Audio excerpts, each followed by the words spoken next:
Alright, welcome back everyone dito sa latest episode ng R&R. We just had the RR the other day. Of course, I'm sure you caught yung live version. Ilalabas natin yung finalized version on Monday after the Holy Week. But I thought, while we are in the spiritual reflective mode, magana muna tayo ni Sir Ronald because I think just when I thought magpahinga na tayo kasi I think pagparas tayo, nagre-recover. Ayun, nagbabardagulan na yung mga kaibigan natin.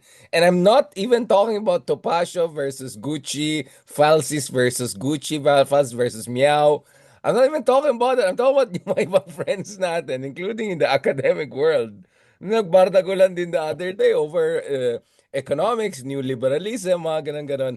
And to top it all, mukhang lalala pa yung sitwasyon sa gitnang silangan as flight trackers indicate that we may be moving towards a full-scale ground invasion, which could end up as even a bigger disaster for everyone, especially those who are thinking of getting an easy victory out of this. Kaya to discuss all of these issues, as usual, we have Arnold ng tawag ko sa kanya, hindi na Ronald kasi Schwarzenegger, lahat na lang kaya eh.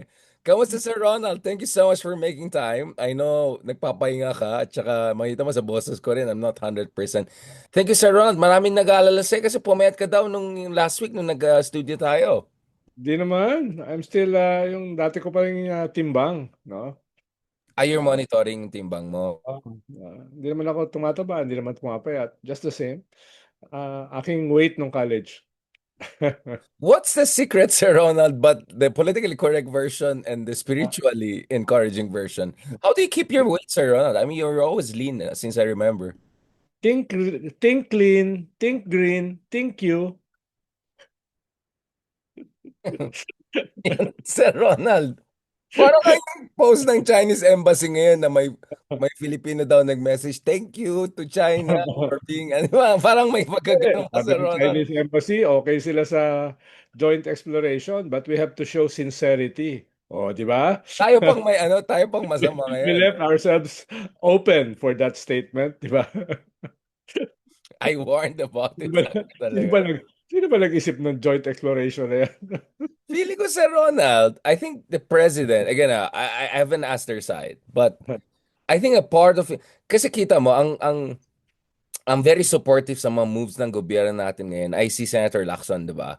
Ah, Kasi at nakita mo si Senator Lacson, para mas anti-Trump basher pa siya ngayon kaysa sa'yo. mm. Grabe yung bashing niya, di ba, kay Trump, di ba? So, kutob ko, it was just a way for President Marcos to say, ano ba naman yan? Hindi nyo lang kami pinabayan, naman kami, kawawa naman kami, naipit kami. O ngayon, wala na kaming choice, kailangan na namin kausapin ng China. I mean, maybe I'm imputing too much, but Mm. a part of me felt that was really a statement out of frustration or to even signal frustration, and kind of it went down bad. Before we talk about the other Axis powers, no, Russia, Iran, ganun.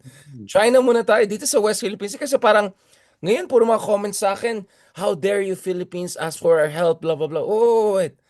Ask for your help since when naging tulong na ano ito. Can we talk about this, sir? Ano?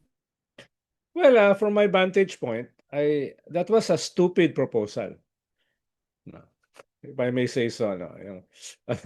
Dapat sisihin mo yung China because if not for their aggression, for their harassment, more than 10 years ago, nakapag-drill na tayo ng oil sa Reed Bank. Di ba? Meron tayong exploration dati ron para tignan. Kasama yata yung isang Norwegian company. Yung Norway kasi expert yan sa drilling Offshore, yung So, offshore, very offshore. oo. Oh. Hindi pinayagan, no? Hindi pinayagan, hinaras, tinaboy, 'di ba? So, dapat sisihin yung China dahil kung natuloy 'yon, by this time baka huma-harvest na tayo ng langis, 'di ba? Ikalawa, historical. Mismo nung panahon ni Digong, the most pro-China government, hindi natuloy yan Bakit? May problema sa kwan Sino ba may majority share? Sino ba may majority ownership kung magkakaroon ng drilling, 'di ba? Hindi naman papayag ang Pilipinas na China dahil labag yan sa ating konstitusyon. Dapat tayo lang nakikinabang sa ating natural resources 'di ba? Hindi rin papayag ang China dahil ma-undermine yung kanilang 11 dash line na dineklara ng illegal ng UNCLOS. So yung ikatlo, kung gagawin natin yan, ma-undermine yung ating victory sa UNCLOS kung magkakaroon tayo ng joint exploration sa China. Parang code of conduct yan Ba't ka pipirma ng Code of Conduct sa China na ino-occupy nila yung ating territory? Ang Code of Conduct kasi is forward-looking, which means ino-normalize natin yung kanilang occupation nung kanilang mga artificial islands na practically military bases sa ating EEZ, no? At saka panghuli, paano ka magjo-joint exploration sa isang aggressor, sa isang invader? So, ah dagdag pala, kahit halimbawa magkaroon ka ng joint exploration, kahit na we're so stupid na makikipag-joint exploration tayo sa China, it will take a decade or so Yeah, bago that's what I'm saying. It ma-accomplish doesn't yan. make sense as a response, Oo. actual Oh, response. It's gonna take years. If yes, may, yes, hindi ma-impeach si yes, BBM before even getting. yes. Kaya tinitingnan ko from different vantage point, it's so stupid. Oh, of Is it also illegal in a sense that we have to advocate impeachment against any Filipino president who pushes? course, Yeah. of course. Malinaw yung ating konstitusyon, malinaw yung ating laws diyan. Tapos malinaw din yung posisyon ng majority, overwhelming majority ng mga Pilipino. Tapos bigla mo ipopropose yan. Hindi ko alam kung sang hugot yung pinanggalingan ng ating gobyerno. Yun Baka nga hindi yung pa. hugot, sabi ko, yung hugot is pinahamak tayo ni Trump, sinara Oo. yung Strait of Hormuz, na pag-usapan natin very shortly. Oo. Ayan tayo, kawawang-kawawa tayo, state of emergency, hindi natin alam gagawin natin. So siguro it was in that mist and cloud of frustration and all that the Pwede naman president gawin at yun in a less stupid way, no? Yun naman ang sinasabi ko. Kaya nga naging suspicious ako baka inadvisean mo eh. excuse me, between the two of us, ako yung mas maingay nung panandig mo kasi ikaw underground ka, ako overground. At may atmospheric grounding doon. So, Sabi ko, excuse me, si Sir Richard, Ronald. si Richard ba nag-advise dun sa idiot position na yan? Excuse me, Sir Ronald. To be clear, I said I will advocate for impeachment of any president. But on this point, Sir Ronald, we should be open potentially to service contract, right? Something that does not acknowledge anyone's but our sovereignty or sovereign rights rather dun sa mga resources. Pag service contract siguro dapat walang issue. Assuming Well, papayag bakit yung kapila. legally, baka may mga ganong klaseng mga Oo. permutations. Pero, yung elephant in the room, you are being invaded. Mm. You're being harassed. Tapos gagawa ka ng service contract. 'Di ba? Yung may kwan muna, meron munang good faith na na dapat gawin ng China. 'Di ba? Yun lang kung sino man 'yan, kahit maging legal 'yan, politically hindi palatable eh. Politically hindi palatable. And also in terms of communications, no? Magagamit lang 'yan ng kalaban ng gobyerno eh. Yun ang kwan. So, hindi siya gano'n kasimple. It's much more complicated than that because nasa gitna ka ng isang invasion eh. Nasa gitna ka ng isang aggression. No? But Tapos, but ang sir, let me China push you on that. China pa magsasabi na we're not sincere. No, we're not. Sila pa yung pakipot ngayon, bigla, no? Sila pa yung pakipot. No, but maybe, unfortunately, they might have sensed vulnerability or desperation, so we might have signaled it in the wrong way, assuming that was really the context, which is still my argument. But, Sir Ronald, dun sa pagkaalam ko at sinulat ko rin yan sa mga libro ko, nung panahon pa ni Pinoy actually, Bakit ka pala ng libro? Ay, medyo, ano na Sir Ronald, kasi yung mga libro ko for university and chattering classes, Hindi mo naman unfortunately. ako hindi mo naman ako pinapadalhan Kasi and then wala, I cannot afford a copy of my own Palgrave Macmillan. I don't know. It's ayan, very yan, wala naman expensive. ako. Palgrave pala eh, oh. Mahal ang Palgrave, 5,000 pesos. I cannot afford my own books. Imbitahin mo ako magsalita. No? Maliit ang Don't worry, royalties I'll be namin. gentle with you. Mm. Maliit ang royalties namin sa Palgrave, pero ang mahal-mahal. Kaya inatak ako ni sa kaibigan natin sa Manila Times. Aba, yayaman niya Darian, mahal ng book niya. Sabi, buti nga nabasa mo pa ako, hindi pa kasi hindi ko afford. No, but going Sabi back ni to this, Ganson, mas marami siyang nasulat na libro kaysa iyo eh. I'm not sure counted yung mga di na ako magsalita. Magpakabait ako.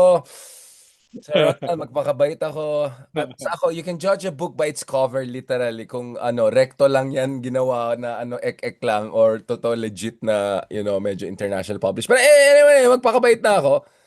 Sir Ron, ikaw talaga. I was Sir Ron, Hmm. balikan natin ito. Ba't Um, akong seryoso sa Holy Week eh. Oh. hindi, Medyo lighten up, no? It's I'm lightening up, but you're not allowing me to lighten up. So I will frighten up. Pasko buhay, Pasko ng pagkabuhay bukas. So, we lighten up, no? Exactly. We want the resurrection of human enlightenment and all. No, no, but honestly, Sir Ronald, Hmm. 2011, yung grabing simula ng harassment ng China and all. And one criticism that some people have is, bakit yung mga kapitbahay natin, Vietnam and Malaysia, tumuloy pa rin sila sa kanilang oil exploration and all, pero bakit hindi Pilipinas? Yes. Starting with your administration, by the way, because I've been Yes. tracking this since 2010, 2011. Yes, yes. Well, nung kasi noon, yung sa Vietnam at saka sa Malaysia, mas recent yun eh. Hindi naman yun nangyari more than 15 years ago eh. Mas recent yung kanilang ginawa. At nilusob sila ng China. Nilusob sila, tapos tawag dito ay hindi sila umalis. Pero at that time, yung Navy at saka Air Force ng Malaysia at saka Vietnam was definitely much more competitive than us. No? Kung maalala mo, nung uh, 20, Oh, yung panahon nyo talaga halos wala tayo. halos wala tayong kanon eh. You're right. You're Halos wala tayong frigates na eh, to defend our territory. Ngayon lang tayo nag-upgrade eh. Dahil yung ating modernization napunta lang sa corruption eh. Napunta sa conversion eh. 'Di ba? Yung Pero sinimulan ni Pinoy yung revised oh, modernity. I mean, pero to nagsisimula pa give ito, no? credit, of course, to Pinoy, God bless him. On that note, I'm very much with Pinoy on AFP So for modernization. several decades nasayang yung ating modernization. No? Kung hindi nasayang, pwedeng kahit lamang pa rin sa atin ng Malaysia at saka Vietnam. Dahil talaga yung Malaysia at saka Vietnam, talaga namimili ng mga kanyan, ng mga advanced fighter jets, 'di ba? Advanced frigates, etc. Tayo naiwan eh. Meron tayo mga Torator. Submarines! Meron silang submarine. Pareho sila. Both have submarine. Tayo, we've never had a submarine. No? Yung si Actually, si Chavez Chavez. Ron, Si Chavez Chavez meron submarine, di ba? Ilocano. Yeah. Oh, para sa except yung kaibigan natin ni shout Oh. out to Dina De Leon. Oo. Oo. So, kung naman, okay naman na nasimulan nun, pero it takes time eh. It takes time. Actually, pinagdebatehan niya nung Pinoy government kung bibili ng submarines. Ang alam ko sa usapan nun ay it takes 8 years to train submariners. No? 8 to 10 years. So, hindi yan ganun kasimple. Bibili ka lang ng submarine tapos papaandarin mo na. yung train yung training yung training ng submariners takes almost a decade, no? At least, Pero no? At least. parang fighter jets, yung mga Top Gun, kanyan, isang dekada training yan. No? Hindi yan journalism or political science. No? So yun lang yung problema. It Whoa, could have been done whoa, whoa, earlier. whoa, whoa, whoa. Wait. I was checking prices. May discount na pala yung isang libro natin. 46% off na po yung Kindle ng The Indo-Pacific by Palgrave Macmillan. So may nagtanong about yung isang libro ko about Araba pricing. $20 na lang daw ngayon. Ito, Kindle you can have for $16, paperback at only $30. Mahal, oo. Nag-shoutout na rin tayo sa mga ano natin. Oh, and then Wala ito, mahal tong isa, yung Rise of Duterte. naman ng dedication, ha? $68, Sir Ronald. $68. See, sabi ko nga ba, mahal. Hindi ko ma-afford. Mahal, mahal. Di ako bibili ng ganung libro. Kahit sinulat ng Richard Heydarian. Masyado, masyado Lalong mahal. hindi mo bibilhin dahil sinulat ni Richard Hidalgo, di Masyado. ba? Ano na, mataas ang dollars ngayon. 62 na. Exactly. So, medyo abot ng 5,000 pesos. Kaya sabi ko, Pero halos. baka makita ko sa book sale. Hindi nga sinisell. Sa mga libraries, kunin mo, tapos papa-photocopy mo yung ano. Ah, ako kupitin sa library. Oo. Oo. Yeah, wag mo na ibalik ganun. Oo. But Sir Ronald, going back to this, so what? Okay, so China, I think we have an understanding around the fact na unang-una, mukhang nagagamit ito ng China for a propaganda point. Pangalawa, pragmatically, realistically, it's not really gonna solve our energy security problem anytime soon, assuming we even find a way around. Pangatlo, I think we both agree. We will impeach any president. We'll advocate for impeach any president who compromises our sovereignty. So, siguro service contract, maybe. Let's see. But going back to this, Sir Ronald, what about Philippines dealing with Russia, buying oil from Russia, and also with Iran. Not only a deal supposedly in the Hormuz Strait, medyo komplikado yun kasi wala naman talaga tayong mga barko, 'di ba, containers. Mga ano but nevertheless, the DFA, the DOE, even Senator Lacson, Gatchalian, Senator JV, I saw all of them are welcoming itong agreement with Tehran. What do you think about that, sir? Well, una, may embargo ang US sa Russia hanggang April 11, no? Na-lift yung embargo hanggang April 11 at well, theoretically dapat babalik 'yan, yung embargo na 'yan. So, isa 'yan sa mga batayan, no, ng ating desisyon. Unless willing na tayo na umalis sa alliance sa US, no? Yun yung kwan. Or Ikalawa, apply special waiver. We can apply for special waiver. I remember back in the day, Japan, Korea used to do that when they were buying Iranian oil. ikalawa ay ayun, mas ang Russia talaga naman nagbebenta ng oil eh, even during the embargo sa India at saka sa China. Kaya nga hindi gumuho yung kanilang economy eh. Because two superpowers are buying from them in huge amounts, in huge amounts. Kaya tuloy-tuloy sila. Ang India nga, binibili yung kanilang oil using their Indian currency. Hindi petrodollars ang ginagamit. At pumayag ang Russia. Pumayag ang Russia. Kaya win-win ang India ron eh. Nakakuha na sila ng oil, tapos yung currency nila ang ginamit dun sa Oh, pagbili. pero nagrereklamo yung Russia na they don't need enough. I mean, billions yung worth nun. Eh, ayaw naman ang bumili ng Russia sa India ng mga products, di ba? They rather buy from somewhere else, right? Especially high-tech products. Wala pa naman ang India dyan. Oh, So, actually, lamang na lamang. Lamang na lamang ang India dun panalong sa India doon, yeah. business pa na yun. Business model na yun. I'm sure magreklamo ang Russia. Pero at that time, wala silang choice before the Iran war. No? Ngayon, tingin ko they can negotiate terms dahil isa sa tinamaan dito sa pagsara sa Strait of Hormuz is India. No? Basically, Asia yung tinamaan dito eh, sa Strait of Hormuz dahil mas papunta rito yung mga oil tankers na nabarahan dyan eh, na nabarahan dyan. Kaya may rationing na ngayon sa Thailand. May rationing na sa Thailand. Even Malaysia, na may sariling supply ng oil, may malaking problema because their supply is not enough. No? Indonesia, kahit Coal producer, dati coal-based ang kanilang electricity, ay gumagamit pa rin sila ng maraming oil. So buong Asia tinamaan. Siguro maliban sa Brunei. Maliban sa Brunei. Especially China. Kaya yung sinasabi ng mga kaibigan mong DDS na dapat daw nakipagkaibigan na tayo sa China para Brunei, yung Brunei, oh, bulki. para kapagkan tayo ng oil. Eh, kulang kulang na ang oil ng China para sa sarili nilang industries. No? Kaya malaki yung problema dito sa ating region. Babalikan ko yung China and the issue of refineries, price caps, etc. Kasi mahalaga yan when you talk about economics.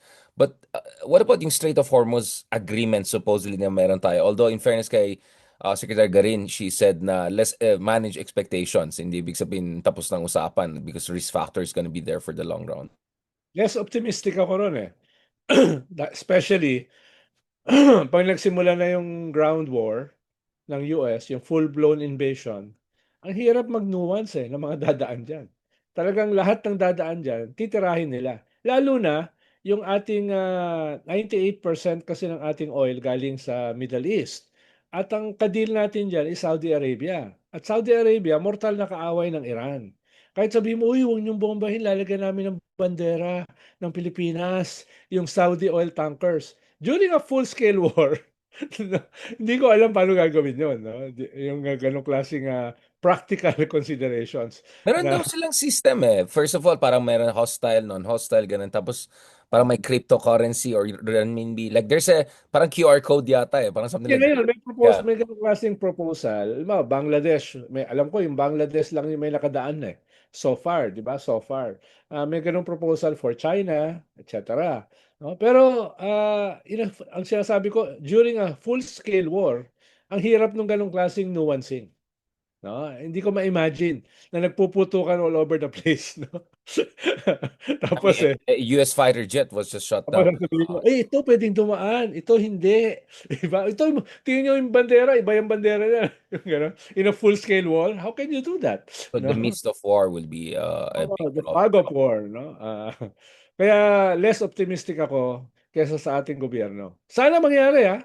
Sana mangyari Oh, dahil we're wishing. Ako, ang concern ko, Sir Ronald, is ang laki nung share ng seafarers ng mundo ay Pilipino eh. I'm concerned about yung safety ng ating mga kababayan who are actually manning practically all of these major fleets are yes. passing by. So even if we don't own any of them, basically our Tuloy people. naman yung kanila eh. Tuloy naman yung sahod nila eh. No? Unless tumagal ng taon yung gera. Pero kung yan ay a few months, no? Tuloy yung sahod nila, which means makakapagdala padala pa rin sila ng remittances. Yung ating seafarers comprise more than 25% of the total seafarers of the world. No, tayong pinakamalaki. At ang ating seafarers, ang pinakamalaki ang contribution sa remittances. Matataas ang sahod nila eh. No, mahirap ang trabaho pero matataas ang sahod. Kaya kung tatagal yung gera by more than a year, then tatamaan yung ating remittances. Basically, yung Ukraine situation, no, ng quagmire na multi-year. May mga nagtatanong, what about Houthis? Kasi actually, di ba, Saudi Arabia is redirecting oil nila sa Red Sea, di ba? At alam natin, yung Houthis have de facto control dun sa, or at least de facto ability to shut it down, Yes. yung Bab al-Mandab. Titingnan mo, Should we talk to titingnan mo, Houthis too? yeah, during the Iran War, yung Houthis tahimik. No, they're gearing up eh. They're gearing up. They're preparing for this. No, titirahin nila 'yan, yung Arabian Peninsula. Kaya talagang ah, baka nga yung maiwan lang diyan yung Suez, no? At saka yung mga nasa land, Gulf of Oman? Ah, yeah, yeah. yung mga nasa land ng mga kwan. Unless bobombahin din 'yon, no? Yung mga pipes, yung mga oil pipes. Ah, hindi mo na alam eh sa isang gera. Ah, Lalo kung Trump ang involved. Hindi mo alam kung saan everything papunta to. goes na yan eh. Bobombahin na ng US yung Kard Island, which is the 90% ng oil ng Iran ay nandun, 80 to 90%. Terminal, export terminal. Yeah. So, maraming tatamaan diyan. Tapos titirahin na rin ng Iran yung mga malalaking oil refineries sa Gulf. Ah, tinira na nga nila yung pinakamalaking natural gas Qatar. plant mundo. No? Sa buong mundo, that's the biggest. Hindi lang siya the biggest in the Middle East. That's the biggest in the whole world. So, unpredictable eh. Yung pala yan. Definitely, gusto ni Trump ng graceful exit. But to have a graceful exit, you need boots on the ground to control the Strait of Hormuz. And to control the Strait of Hormuz, you cannot simply occupy the islands in the strait. You have to occupy the 400-kilometer Shoreline. shoreline ng Iran. And to control the shoreline, you have to control the Zagros mountain range na for decades sa mga kuweba ron, nilalagay ng Iran yung kanilang mga missiles, yung kanilang mga artillery, etc. No? Parang kanyan, pag nakita mo yung Zagros mountain range, parang Afghanistan yan. Kahit bombahin Ang ng hirap. bombahin. Tsaka may mga tribesmen rin, parang mga Pashtun ng Afghanistan, may tribesmen, mga Bakhtiari, who I think there are pictures of them, random people, they're shooting down yung American rescue mission, di ba? Nag-shut down ng Iran yung F-15 fighter. So ordinary people were taking out guns talaga yung parang Afghanistan style and shooting it with their rifles. Yeah. At itong mga sundalo ng Iran, especially yung mga older generation, lumaban yan sa Iraq with 1 million casualties. In that area, actually, in that border. With a Iraq. million, wave upon wave ang labanan dyan. And they fought ISIS. They fought in Syria. No? Some of them even fought in Lebanon. So, hindi yan mga hindi yan mga pushover na soldiers na mga bago. Ngayon kasi sa Russia kasi, mga bago na yung kinukuha nila tsaka mga North Koreans eh. Naubos na yung O kanilang mercenary lang. Tumakas lahat ng naubos na, Russians, di ba? Yung mga bata, ayaw nila sumali sa oh, pagkira. naubos na. Kaya ayan, hindi ko alam kung anong gagawin ng US, no? The approval rating of Trump is going way below than any other president, any other president. Tapos Kasi yung ang labanan dito is Trump versus Trump. Ano yes, tapos may record? midterm election ka in November. 'Di ba? Midterm election ka kaya gusto nila maka-disengage before that, no? Pero to disengage, kailangan nila magpakita ng victory. Anong victory papakita mo? Ginulo mo buong mundo. May World Cup pa, by the way, sa June. May World Cup pa. At my goodness, tingnan natin kung anong mangyari dyan. Kasi may matches yung Iran sa US. Of all countries sa US, nilagay yung opening matches ng Iran. So, it's gonna be complicated. Pag-usapan naman natin, Sir Ronald, balikan natin ito sa Pilipinas. Ang debate ngayon is yung sa excise tax, wealth tax, at saka regulation price caps, no? Um, Mm. I had Winnie Winsud dun sa Manila House Talk natin. It's now live on YouTube natin. People can check it out. Kay Ma'am Winsud, I think she's more for wealth tax. Kaya sa excise tax, we have other economists and people, experts going for excise tax kasi tingin nila sa excise tax is this is hurting the poorest more. I think 400 pesos per head sa mga bottom percentile and around 700 to 800 lang sa top percentile. So, regressive basically yung excise tax. So, something has to be done about this. And then Bam Aquino, Senator Aquino, I supported him on him. He's pushing for some sort of price caps. I know, of course, basic economics theory tells you in supply demand. If you put an artificial, sa supply, it's gonna affect price, blah blah blah. But as we speak, I mean, first of all, we're not really a free market economy. Second, we really don't know how the prices are determined. Third, there are big questions about oil deregulation. Fourth, we already see Germany putting not price cap per se, but limitations on how many times you can change the prices per day. So in a way, it's some sort of not price cap, but at least kind of a price regulation or price shift regulation. And then there are bigger social justice questions about who should absorb the shock, bakit napapass down sa consumer yan. So Sir Ronald, in that light, medyo nagbardagulan yung mga kaibigan natin. So I've been very careful about engaging this debate. Not only criticizing BAM or defending BAM, but also kaibigan natin si Walden, kung sino-sino, nadamay na, nag-aaway-aaway na. New liberal ba masyado bang perspective natin sa economics? Kaya nandito tayo sa kalagayan natin kung saan we're almost hapless and helpless. Ang economists ba natin, especially yung mga more vocal economists ba natin, are they outdated in terms of their paradigm and missing the point about how economics operates in 21st century? Where do you stand on that, Sir Ronald? Because you're friend with everyone. Enemy to none, friends to all. May pagka-DFA ka rin, Sir Ronald. Eh. Hindi naman, marami pa naman mas marami akong kalaban kaya sa'yo. So, medyo lamang lang akong konti, no? Medyo lamang lang, konti lang. So, Sa well, ranking ko, doon sa top 40 na listahan ni, mas mataas ka kaya sa akin eh. So, pero mukhang kailangan tignan yan from the immediate, medium term, long term. 'Di ba? Ako long term kasi, tingin ko the neoliberal model is unraveling. So we have to find something na applicable hindi lamang sa ating bansa kundi sa ating region, no? Halimbawa, yung oil deregulation na 'yan, na bahagi ng neoliberal ethos ay meron basihan 'yan because of the corruption in government. Pero kung halimbawa, kung ako yung presidente, no, pwede nang tanggalin yung oil deregulation, no? Depende sa kanya eh. Kung halimbawa, manalo kami ni Manny Mugato, si Manny yung vice president ko, tapos ako yung presidente, easily, tatanggalin namin yung oil I knew it. deregulation. Ipopromote mo talaga si Manny from defense Kahit minister naman, to dahil running. madali, kung maganda rin yung pagpapatakbo ng gobyerno, hindi mo na kailangan yan. Dahil ang isang pinanggalingan yan ay hindi lang namang free market eh. It's about the efficiency and corruption of government.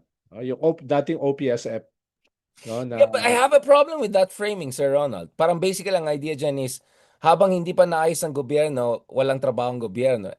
hindi, How are you gonna fix the situation? I mean, sinasabi ko yan yung argument nila nung nag-oil deregulation. No? okay. Yeah, but the Sinasabi ko, problem is that yun pa rin ang wag argument natin, narinig ko. Wag oh, na tayo mag-excise tax kasi ganito. wag Wag na tayo natin yung oil, mag-inheritance tax kasi korap ang gobyerno. Wag na tayo natin mag-regulate kasi korap ang gobyerno. Parang puro na lang ganun eh. Korap ang gobyerno, wala na tayong, anong gagawin natin? Umasa na lang tayo sa because private where sector. it came from. Where it came from. Kaya nga, half-jokingly, sinasabi ko, kung kami ni Manny Mogato ang gobyerno, no, it will be different from the old OPSF. No, yung gano'n. No? Ikalawa ay, ako mas nandun ako sa IBAT eh, rather than excise tax. No, yung excise parang knee-jerk reaction yan eh. No, pero yung mga yan ay dapat hindi sila tignan as standalone. Dapat bahagi sila ng isang package, ng isang package. Dahil ang habol mo paano ma-mitigate yung negative effects ng crisis eh. 'Di ba? Tapos ang unang salbo is the excise tax. Sa akin mas mabuti kung yung unang salbo ay yung IBAT, which was regressive in the first place. Eh, At saka mas malawak yung impact sa mga tao rather than the excise tax. No? Yun yung excise tax. Sasabihin nila, oh, san mo, anong gagawin mo dun sa lost revenues?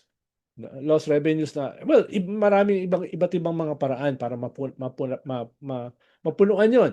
Pero yung IBAT ay makakatulong na hindi mag-aaway ang labor at saka business. No? Usually kasi ang hirap magkaroon ng mitigation na unified lahat eh. Sa iba, tingin ko ma-unify lahat. Na tingin nila makakatulong sa business, makakatulong din sa consumers. More than the excise tax. Pero again, ang sinasabi ko, hindi siya dapat stand alone. Kung siya parang habang pinag-iisipan natin, ano ba talaga yung problema ng ating economic system at maghahanap tayo ng mga long-term solutions, ano yung mga immediate na pwedeng gawin? Yun ang sinasabi ko. Ano yung immediate na pwedeng gawin? Talaga, No? Sir Ron. Yung mga That MIT can na be naman done. natin kaibigan, sasabihin, ayan na naman si Sir Ron, fiscal expert na rin. No, no, I agree with the framing of timing and sequencing. People forget. Iba yung policy making mo kung short term, medium term, long term. I absolutely agree with you and it's a package deal. And I like that. Ang akin lang, Sir Ron, ang problem ko ngayon is, um, parang na-stuck tayo dito sa mindset na no, let the markets decide, the government's too corrupt, let not government touch things. But at the end of the day, people forget, at least yung gobyerno, in theory, should be accountable to us, not the private sector, not the market, especially in a system whereby you have privatization without real competition.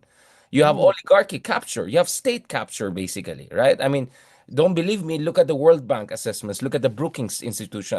Ang taas Oh, ng state capture means worse than regulatory capture. Ibig sabihin, even yung mga batas mo were framed in a way to benefit certain sectors na hindi yung civil society, right? So, in that system, Sir Ronald, does it even make sense for us to use standard uh, Una, linawin ko. market economic models here? Well, linawin ko. Ang aking ideological mooring is more a mixed system. A mixed system. No? Yan yung aking ideological mooring. Aristotelian. Pero even within a free market system, no? Halimbawa sa Korea, free market naman yan eh. Pero the state was able to discipline yung mga chaebols, no? To go to the direction na pinagpasyahan ng estado ng gobyerno. Even in Japan, no, yung mga zaibatsu was able to be disciplined by the state, no? Kahit free market yung kanilang sistema. Ibig sabihin, even within a free market system, iba yung ating free market, no? Iba yung ating regulatory capture. Halimbawa, in the immediate, we have a strong presidency eh. Tatawagan ko lang yung mga big players eh. Diyan sa ating oil industry. Uy, wag niyo namang ipasa sa consumer lahat itong increase sa price ng oil. Mag-absorb naman kayo dahil for decades you've been earning billions of dollars. Or else will make it difficult for you. No? Ah, papapuntahin ko sa inyo ang BIR. Papuntahin ko sa yung BIR, talaga i-check lahat ng libro nyo, no? Et cetera, et cetera. They can give you problems. 'Di ba? Pwede It's mong the ganunin shadow 'yun. of, oy, baka Oh, pitikin, anong basically sinabi ng pitikan. Korean government sa kanilang mga chaebols? No, gusto niyo bang maputol ang kuryente nyo? Gusto niyo bang maputol ang tubig nyo? Gusto niyo bang magkaroon ng problema yung mga kalsada nyo? The state can do that eh. No, kung ko lang sinasabi ko lang tactically tactically. No? Because the wealth, okay yung wealth tax, but it will have no effect in the immediate. It will take time eh. O, 'Di ba? i-corner mo pa, yan mo pa, Mag-approve ng batas are wealthy themselves eh. 'Di ba? Yung mag-approve ng batas mga partido ng mga wealthy. Kaya it will be a longer struggle. At kaya kailangan diyan na ang malakas na mass movement from below and a strong activist state from above para maging effective o at least maka first base yung wealth tax. No? So it will take time. So habang nandito ngayon tayo in the next few months, ano yung pwedeng gawin? The president can call the billionaires to chip in. Or you can threaten them with a carrot and stick. 'Di ba? Yung itutulong nyo naman dito sa crisis, if one of you can, each one of you can give 1 billion, pwede nyo naman kanyan kanyan, tax deductible after no crisis. Pwede mo naman sabihin sa kanya, but I need your billions now. So, chip in tayo. O, makaraise ka 100 Or billion. at least just share the price shock kasi especially kung binili yung Yes. stock mo galing pa dati na Oo. pre-crisis na sobrang mura and then ngayon immediately ipepeg mo sa spot market or yung susunod na bibilin mo parang it means totally you're not absorbing any shock, you're totally passing it to the broader economy and the consumers, which is Ay, bad for the country. ito sinasabi, behind every great wealth is a crime. So, medyo didiinan mo lang yung crime na yon. Didiinan mo lang yung kanilang vulnerabilities. You're the state. You're the president in a system where the presidency is very strong. Use that. No? Use that. Kung na tactical in the immediate, iba yung iniisip ko na medium term. Parang ano lang, ano lang, parang survival mode lang na ano, Oo. Yun yung, existential kasi to eh. oo, halimbawa, yung mga GOCC mo has trillions of pesos. Hindi yan pwedeng pakialaman ng gobyerno. May decision na dyan ang Supreme Court eh. Pero ang gobyerno nag-a-appoint ng board niyan eh. Pwede mo lang bulungan eh. Pwede bang moratorium sa debt ng mga members ng SSS at saka GSIS? Pwede bang bigyan nyo sila ng calamity fund? No? Na dahil ito is a calamity, vast proportions, di ba?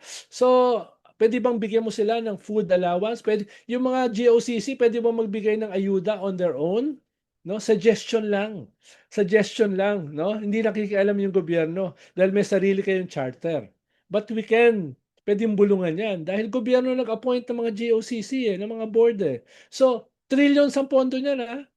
Ilang trilyon ang pondo ng SSS, ng Pag-ibig, ng GSIS, ng Land Bank, no, etc. So, ang sinasabi ko lang, a lot of things can be done The with the informal levers of power. Yeah, informal. formal as well as informal. Yung formal, yung ibat. No? Yung formal, yung 230 billion na disposable ng DBM. Yung formal ay yung 40 billion na calamity fund. Yung formal ay yung 13 billion na contingency fund. Yung formal ay yung more than 12 billion na intelligence at saka confidential fund. Yan yung mga formal. Pero marami pang informal na pwedeng gawin. Na ang sinasabi ko nga, if I were the president, ito yung gagawin ko. Because yung ating sistema has a strong presidential system.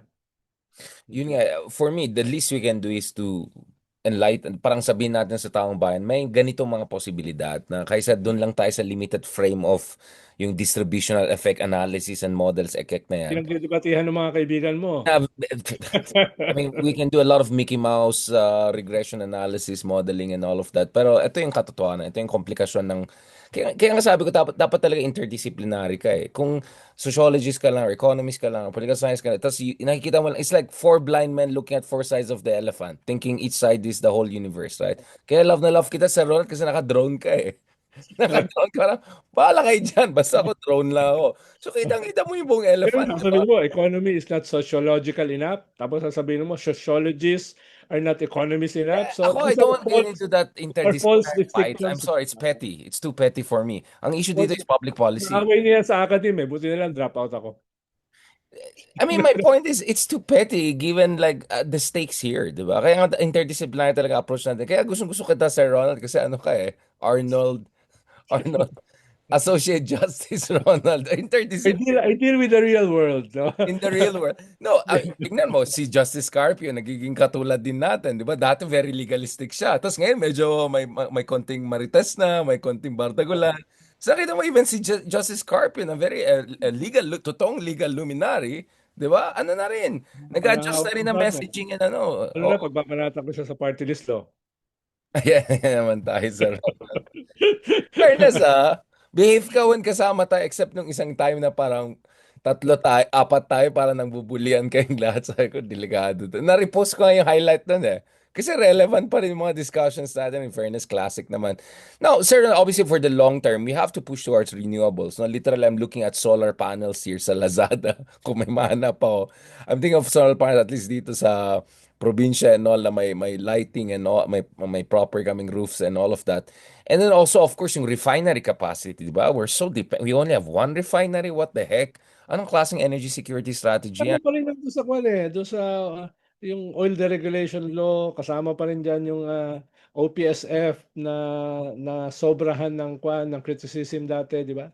Yung nagbabago yung context eh, nagbabago yung kasaysayan. Kaya yung terms mo dati may not be the terms now, no? Kaya yung usapin ng corruption, kaya lumalabas dahil nakadikit yan dun sa pag-push for the oil deregulation. Iba rin yung pag-push ng Ay, IBAT, corruption ng Marcos dictatorship. Talagang oo, binaboy nila di yung ba? ano natin, fiscal Mhm. base. 100%, I understand the logic behind Ramos administration's privatization. But for me kasi the process of privatization itself, we were not sure 100% of whether it was an intact process. Parang ang ma-explain lang nun, yung corruption ng Marcos dictators is why we had to do it. But it doesn't explain, did we do it in the right way?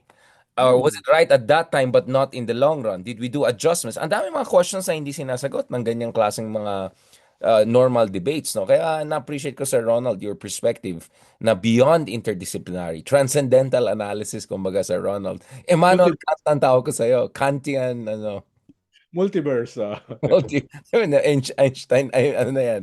oh, dahil economics is also a large part psychology eh, di ba? 100%. Behavioral economics. It's a whole field in itself. Yeah. Hindi siya just numbers crunching, hindi siya just mathematics eh, di ba? So lahat yan ko na yan dapat i-merge mo siya into something ideological, no? Eventually it has to be ideological. Ah, In a sense, may clear social purpose ka. Like, what are yes. you trying to really serve here? Exactly. In fairness naman, we see that in behavioral economics.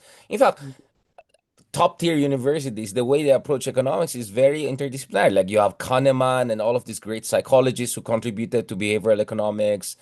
You have the institutionalist economics. Actually, yun naman yung medyo pushback ko kay Walden. I think the economics that he's criticizing is a much more pre-global financial crisis economics. And this is where naman I kind of agree naman dun sa isang kaibigan natin from Wollongong na you have to be fair na economics has also evolved. Ang akin lang naman is ang problem is economics here sa ating bansa. I don't think has evolved, right? So I think a lot of Walden's criticism are more applicable to Philippine context than really in the top universities in the world. At least based on my own experience of just talking to random economists and experts in some of these universities. In fairness naman, they look at different aspects and all. In fact, I've met many economists in Oxford or other places. They rather call themselves political economists because they also do sociology and political science aside from economics. Kasi alam nila, hindi mo pwedeng model-model lang ang based on questionable assumptions. Hindi mo nga naintindihan paano nag-operate ang estado tapos mag-modeling ka ng kung ano-ano. Alam mo, pwede mo na pagawa sa AI lahat yung modeling na yan. Madali yan. Especially this state. Exactly. But Especially you this. have to understand how the state operates. You have to have a theory of the state, right? Hmm. Kaya nga, Hmm. yung argument ni Kotkin is the reason why Stalin became the ultimate architect of communism in the 20th century is because he understood bureaucracy in Hmm. ways Lenin probably never fully appreciated. Marx did not really go deep into. And importantly, of course, yung karabal ni Stalin na I don't want to go into the debate about Third International of that, but the theory of state is very important. Have theory of state, and unfortunately, I don't think at least sa Pilipinas sapat yung yung understanding ng bureaucracy and political development in the way that Sir Ronald Llamas understands it so viscerally as someone who's worked from within and from drone shot nga kung lahat ikaw drone shot ka. Last part of our discussion, sir. Ano nga, si Yeah. Piketty, I've read most of his books eh, si Piketty. No? At Just to be maganda. clear, each of his book is 1,000 pages, so that's quite Yeah, some. yeah, yeah. Ideology is more than 1,000 pages, yung kanyang libro. No? Pero, marami ka matututunan. Pero hindi mo pwedeng gamitin yung buong framework niya sa ating bansa. Ang pwede mo makuha ay yung kanyang mga chapters on inequality. No, yun tingin ko are very compelling para sa mga bansang katulad natin, no? Na institutionalize ang inequality. Kaya yun din ang ibig ko sabihin, yung mga iba nating mga kaibigan, hindi mo pwedeng isiksik yung nabasa mong libro, ipagkasya Dito mo sa konteksto sa natin. pigeonhole ng ating bansa, no? It has to be different lessons from different books, different ideas. Tapos And i-adjust adaptable, yeah. adjust mo, anong pwede dito? Ang bahagi nga niyan, trial and error pa eh. Dahil hindi mo pa naman nasubukan yan in concrete practice eh. Yung ganong klaseng mix. Ang sinasabi ko lang, kailangan ng mix, no? Which work, kailangan mapatunayan in practice, no? May pagka-trial and error. Sana hindi masyadong error, no? Pero it's a humbling experience eh. Mahirap yung napaka self-righteous ng mga nakikipagdebate na ito dapat, no? Ito dapat, no? Yung ganun ba? Kailangan ng konting humility to accept na baka pareho kayong kulang. No? Oh, I mean, at best, we're all saying is that probabilistically, it's worth to try this new thing. But you Hmm. cannot assure that new thing will work 100%. Whether it's a war, whether it's a major economic policy, yun yung humility na kulang. But you'll never have that humility if magkakampo-kampo lang tayo. Each camp thinking sila yung tama, tapos binabash yung kabila. Kaya I never want to get into this campist debates. Parang, it's too, ano for me, it's too Hindi rin bagay sa akin na mag-call ng humility eh. Pero gagawin ko. Transcendental humility ang tawag dyan, Sir Ronald. Ontological humility. You scream humility by being so self-deprecating. Last word, Sir Ronald. I mean, in the spirit of all of this discussion of interdisciplinary and all, where does this leave the Unipink? Yun na lang tawagan natin. In the conversation now as we head, as April na tayo, we head. Tingin ko there are positive developments. Hindi ko na lang i-specify kung ano yun. Baka maudlot pa eh. Pero compared nung mga Baka maudot pa, tapos biglang makita ko sinabi mo sa kabilang chat. compared nung mga nakaraang kwan, mga buwan, tingin ko may something emerging na more positive going into 2028. Hindi ko na sabihin, baka i-announce mo na naman. Tapos ipopost na naman ni Falsis tsaka kung Just sino-sino. to No? be clear, I literally took your footage and made it a show. As in, literal, it's Ronald Llamas sa baba, nagsasalita, meron survey, ganito, ganyan. Wala ko sinabi. I just posted that, sir. And then now you're blaming me. I literally used you. Doon ka sa presinto magpaliwanag. So yun, tingin ko, Resurrection Sunday bukas, no? Tingin ko merong resurrection na nag-unfold, no? Dahil yung labanan ngayon sa 2028 is about damnation and about redemption.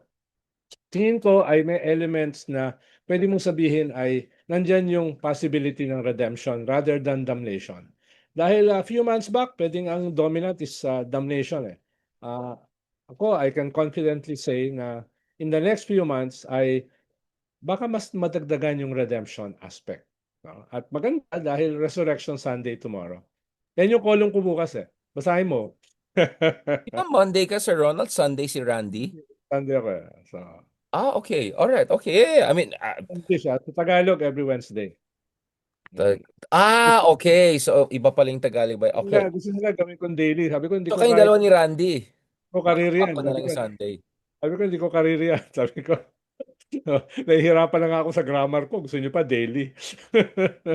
Yeah, but to end on this note, I mean, Maring Winnie was saying the other day na she was reassured by the ombudsman na Mm. by May, lalabas yung mga hinahanap natin, di ba? Yung mga nakakataas kilay na bagay.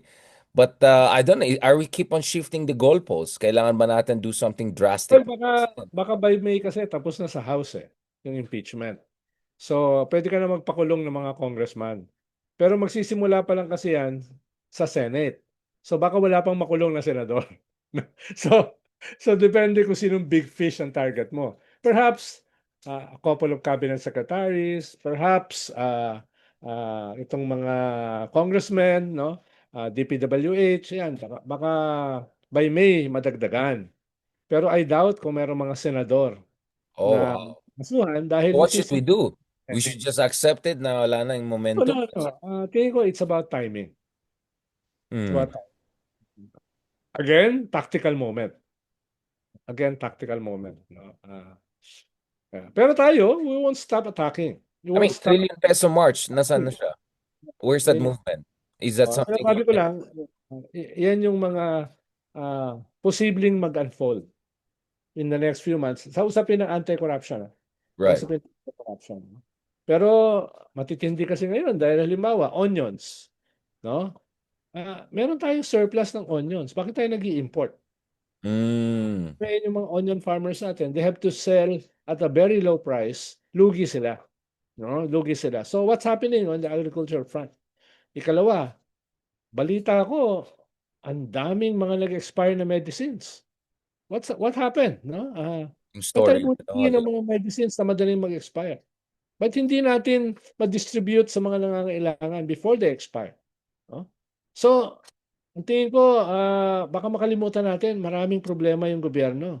At they get away with it dahil nga, iba yung attention ng mga tao. Iba Oo. yung attention. Walang Pero tayo, dahil nasa kwan tayo, multiverse, multidisciplinary yung ating approach, transcendental. huwag natin kalimutan. Anti-corruption, anti-impunity, geopolitics, no? Ganito. I urge yung ating community na ipagpatuloy yung pagiging fiscalizer ng gobyerno. Dahil maraming mga problemang malalaki ang nangyayari habang may gera sa Iran Sabay-sabay, oh. sa presyo ng oil, no? These guys are thinking they can get away with murder, no? Huwag natin payagan. Huwag natin payagan. And sana mag-fuse yung dalawa, no? Hmm. In terms of yung Unipink at saka Hmm. itong kilusan para sa talagang tunay na pagbabago, no? Na hindi hindi budol. Baka akala kasi nila dahil habang nagfo-focus tayo sa impeachment, habang nagfo-focus tayo sa ICC, et cetera, corruption, nakakalimutan na natin, meron tayong mga tao sa gobyerno na patuloy na nagnanakaw with impunity. And a lot of profiteering, who knows, hoarding, ano nang kalokohan nangyari. Unfortunately, always moments of crisis are when the Kailangan opportunities come wag off the mo lang woodworks. Yeah. isipin na we're not watching. We're watching you. We're watching you. On that note, mabuhay ka, Sir Ronald. Of course, advance happy blessed Easter Sunday sa ating mga kaibigan and all as we of course anticipate the resurrection of Papa Jesus. Thank you so much, Sir Ronald, for giving your time to us. For and look forward to your reflective spiritual. Yun ang gusto ko sa iyo eh. Kahit ano ka, lefty ka, andun pa rin yung Catholic roots mo. I appreciate that. I think Oh, spirituality is something that holds us together in these difficult times. Very recruit important. ako based on liberation theology in 1979. So Brazilian ang ano mo eh. Uh, by the priest who recruited me. Mga pari yung nag-recruit sa akin eh. Hindi naman mga katulad mo na mga intellectuals, UP ako pa. academicians, no, mga nag-recruit sa akin mga pare, no? I Yeah. was studying sa seminary ni Cardinal Tagle when he was a young priest. My first seminar on the national security ideology in 1979, sa kanya ko narinig. I was a volunteer sa prelature of Infanta under the legendary Bishop Labayan. I was recruited in Barrio Magsaysay in Tondo by no less than Father Romeo Intengan, who became the head of the Jesuits, no, etc. etc. So medyo may kaunti akong kahit mukha akong erehe, mukha akong prodigal son, medyo may kaunti akong Ilang introduction. mukha eh. I mean, medyo may pagka-prodigal, but I mean, as in the Bible, the prodigal son could be always welcome back. Yeah, I mean, on that note, shout out, of course. I'm very happy also with Cardinal David, really Yes, of at the course. forefront, watching his interviews. Shout out also, I mean, to the Vatican for its very constructive, outspoken, humanistic stance on what's happening. Ano ni Pope si Hexet. Yeah, I mean, He you was see words invoking the like Bible. imperialism. I mean, you see the He Pope. was invoking the Bible sa kanyang declaration ng offensive laban sa Iran, no? Kanina bago tayo nagsimula, pinaparin ko sa iyo yung pinupuri nila si Trump as the new Jesus Christ. Right. No, no, no. I really appreciate what the Vatican is doing, and I think behind the scene, hopefully, the Vatican can play an important role here, in bringing about some peace. Because the Vatican has always maintained very robust relationship with all relevant actor in the Middle East in ways few other powers or few other sovereign states have been able to. So shout out to the Vatican for doing a very great job, and I'm happy with the Pope's interventions, moral interventions here, and also, of course, happy with our own Cardinal David really stepping up. So thank you so much to you, Sir Ronald, to the Davids, and looking forward to reading your column for Sunday. and continuing this discussion next week. Of course, abangan nyo rin yung episodes natin, studio episodes natin will be out also early next week para naman ma-enjoy din ni Sir Ronald ang Hindi mo siya nag-out? Hindi pa eh. Medyo, syempre, bakasyon eh. So, in-edit pa and all. But I'll get it out. And hopefully, we can have one more studio next week before the end of the week. Kasi, um, there are many important things. But I know, Sir Ronald, you're also a very important person. Maraming mangyayari next week. Exactly. So, thank you for giving us. Under the radar. Under the radar. And Pero shape 2028. under the radar, but medyo mid-radar. Baka naman sa... Hindi ko na-specify. Baka may mag-announce ulit eh. Grabe.